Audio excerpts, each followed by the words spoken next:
we are all dog lovers. We all love dogs and adore them so much. Or possibly dog owners too. I have 2 dogs at home, whom I love and adore with all of my heart. There's no question or doubt about that. When my dad comes home from work, I turn and I say, "Sup, Dad?" But when I come home to my dogs, I always say, "Hi, my babies, how are you?" My mom even values and cares about the dogs more than she cares about me. Really, I can't blame her. My dogs are better than me. I even have a separate Instagram page for them. I'm not kidding. I'm serious.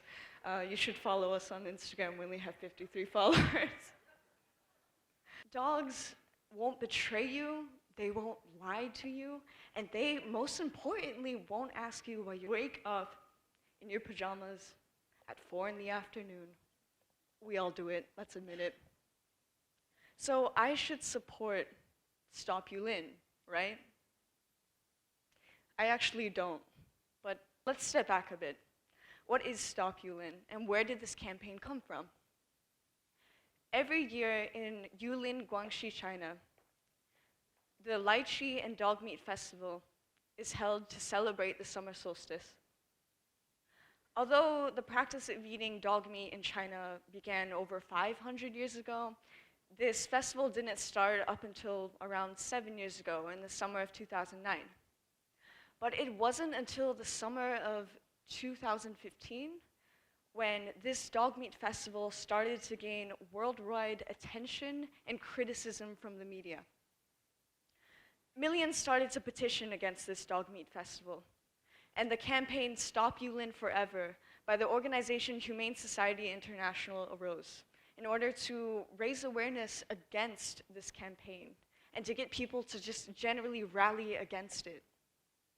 Celebrities started to take to the media in order to voice their disgust and disapproval for this festival. Singer and dancer Alicia Dixon, in a video produced by Humane Society International, holds her 2 dogs and says how anyone can call the barbaric slaughter of helpless dogs a festival is beyond me.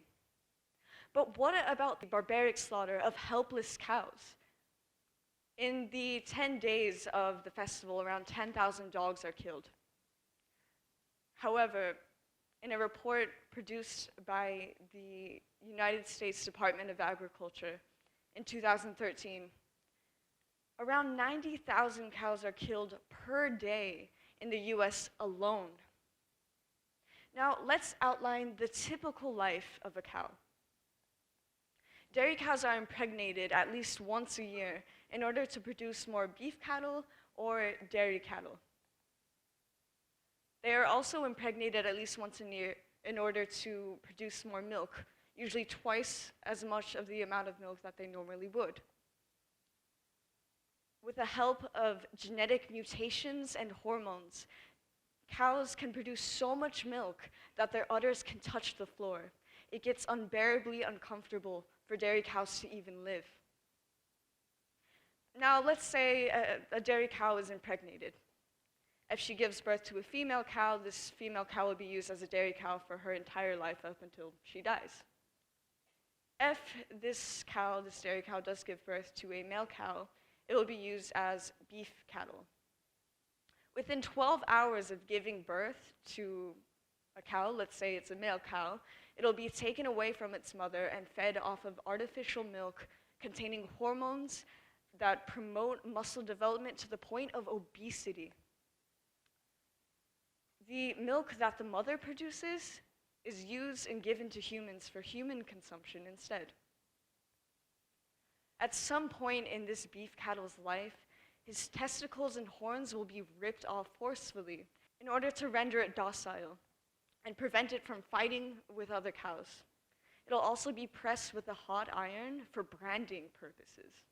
Branding purposes, as if it's a guitar or a chair, it comes from some brand. Now, when this cow is ready to be taken to a slaughterhouse, it is stuffed and crammed into a truck filled with other cows, and they cannot move. These cows cannot move. For days and for weeks, they're stuck in this truck with no water, no food, sitting in their own urine and feces. In the summertime, they can die of heat stress. In the wintertime, they can die simply by freezing. These cows can freeze to death in the wintertime.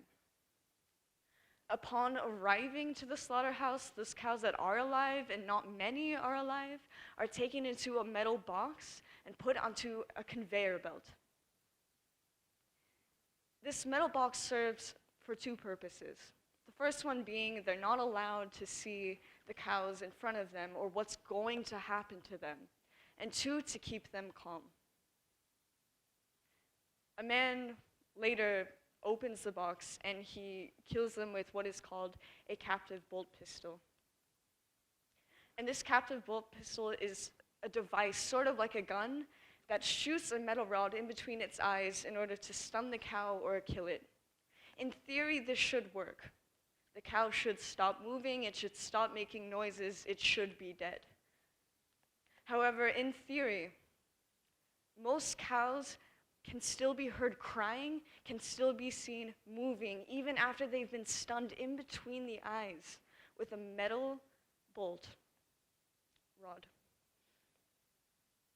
The cows that are still alive, even after being impacted by this metal rod, are taken by the ankles, wrapped in chains, and hoisted onto a hook where their necks are slit while they're still alive, so that they can bleed out and then get skinned.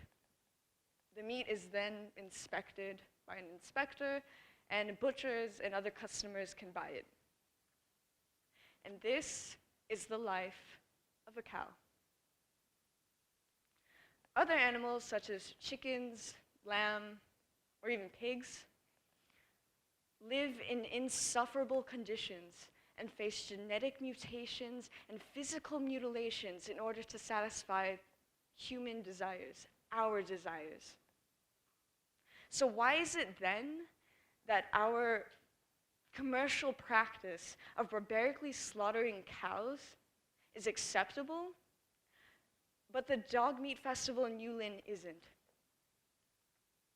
What about the Maine Lobster Festival, where thousands of lobsters are boiled alive? What about Thanksgiving, where millions of turkeys are devoured and exploited in order for our desires once again, for a simple holiday? In the Philippines, we practice something called pinikpikan, where we take a live chicken and beat it with a stick in order to render the meat more tender, to make it more delicious and juicy. And then we kill it, and of course we eat it. However, have you heard of any campaign called Stop the Filipinos? There are no campaigns against the Philippines, simply because they're chickens, not dogs, not friends. The problem isn't the meat. Meat is meat whether it comes from a cow or a dog, or you, or me.